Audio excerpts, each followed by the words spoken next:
sticking with the trade deadline, let's talk about the Boston Bruins because we have talked about a lot on the show before.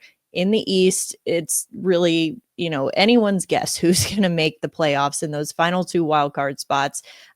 Boston is one of the several teams that's in the mix for those spots right now. So and that's, pretty impressive considering they had that slow start to the season. They had a midseason coaching change.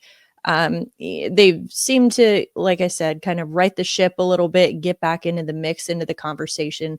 So looking ahead to the trade deadline, if they do presumably plan to make a deep playoff run here, what do they need to add in the weeks leading up to the deadline if they do want to remain competitive in that playoff race in the East?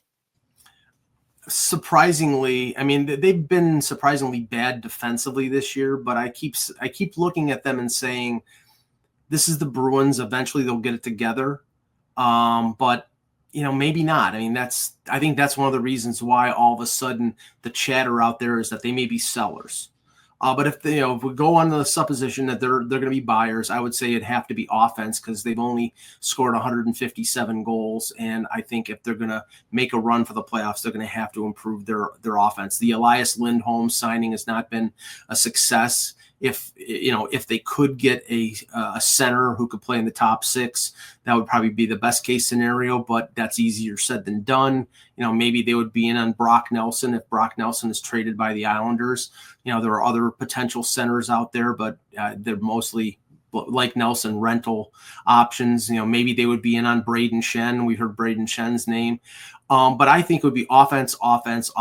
And I just, I don't think they would trade for a blue liner. And I think with Swayman and Korpisalo, they're solid enough in net. I think they need just their defense and their goaltending to play better. But I think the odds are probably higher now that they may be sellers. And I find it hard to imagine Brad Marchand in any other jersey other than a Bruins jersey.